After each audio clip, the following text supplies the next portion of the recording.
Namaste, hi viewers. I am Dr. Venkatram Reddy. I am from Medinine Homeopathy and Ayurveda Hospitals. ఈరోజు going to be discuss on cervical spondylosis. Cervical spondylosis అనేది ఈరోజు major problem అయింది ఈ రోజుల్లో.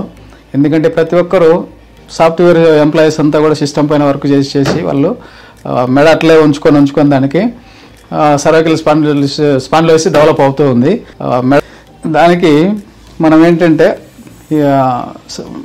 First చేతిలో నమ్మునేస్ రావటం, చేతులు తిమ్మిలు రావటం, చేతుల్లో నొప్పి రావడం, కుడి చేయి నొప్పి ఎడమ చేయి అనేది కాకుండా మనకు మెడ దగ్గర ఫస్ట్ నొప్పి స్టార్ట్ అవుతుంది.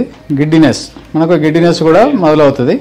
ఈ గిడ్డినెస్ ఇవన్నీ స్టార్టింగ్ సిమ్టమ్స్ మనకు పెద్దగా కనిపించవు. ఎందుకో అలసిపోయినామేమో, దానివల్ల తల తిరుగుతుంది అని చెప్పి మనము అనుకుంటాం. డాక్టర్ దగ్గరికి వెళ్తాం. డాక్టర్ దానికి సంబంధించి ఏదో మోడర్న్ మెడిసిన్లో ఒక ట్యాబ్లెట్ రాసేసి నేను తగ్గుదిపోయాక వేసుకోమంటాడు. తర్వాత ఒక వారం వేసుకున్నా నాకు తగ్గలేసారని మళ్ళీ వస్తాడు. డాక్టర్ గారికి డౌట్ వచ్చి సరే ఒకసారి ఎక్స్రే తీద్దామండి మీది అని చెప్పి ఎక్స్రే సర్వైకల్ ఎక్స్రే తీస్తే ఏమవుతుంది, నాకు ఎక్స్రేలో సర్వైకల్ స్పాండిలోసిస్ డెవలప్ అయింది మీకు, కాబట్టి మెడిసిన్ పెయిన్ కిల్లర్ చేసుకోండి, ఇప్పుడు స్టార్టింగ్ స్టేజ్ ఉంది, వాడని తొందరగా తగ్గుద్ది అని చెప్పి డాక్టర్ రాస్తాడు. ఈ రోజుల్లో ఏంటంటే పెయిన్ కిల్లర్స్ వాడితే మనకేమవుతుంది, దానితో సైడ్ ఎఫెక్ట్స్ వస్తున్నాయి. అందరికీ తెలుసు మీకు. ఈరోజు ఆల్రెడీ అందరూ నెట్లో సెర్చ్ చేసుకుంటే మీకు కనిపిస్తూ ఉన్నాయి. ఏం చేయాలి, ఏం వాడాలి, ఏం వాడొద్దని. డాక్టర్ గారు డైక్లోఫెనాక, పారాసిటమాల్, ఇంకోటి ఇబుప్రోఫెన్ అని చెప్పి రాస్తారు. వాటితో ఏమిటి స్టార్టింగ్ గ్యాస్ట్రిక్ ఇరిటేషన్ వస్తుంది. మెల్లమెల్లగా అట్లే ఉండగా వేరే ప్రాబ్లమ్స్ కూడా స్టార్ట్ అవుతాయి. అవి మీకు డాక్టర్ గారు ముందే ఎక్స్ప్లెయిన్ చేస్తారు. ఆయన వారానికి రాస్తే మనం తెలియక అవే కంటిన్యూ చేస్తూ ఉంటాం నెలలు. అట్లా చేసినప్పుడు మనకు గ్యాస్ట్రిక్ ఇరిటేషన్ స్టార్ట్ అయ్యి కడుపులో మంట కూడా స్టార్ట్ అయ్యే అవకాశం ఉంటుంది.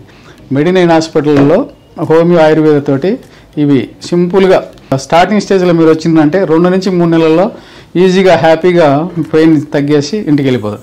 స్టార్టింగ్ మీరు కాలర్ బెల్ట్ పెట్టుకోవడం కానీ ఇంకోటి ఏం అవసరం లేకుండా మనం 2-3 నెలలు మొత్తం క్యూర్ చేస్తాం.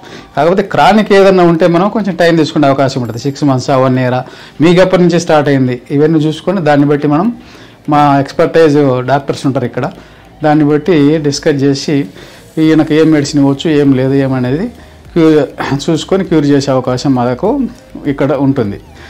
కాబట్టి మీరు ఈ అవకాశాన్ని ఉపయోగించుకొని అందరూ సద్వినియోగం చేసుకోగలరని చెప్పి మనవి. నమస్తే.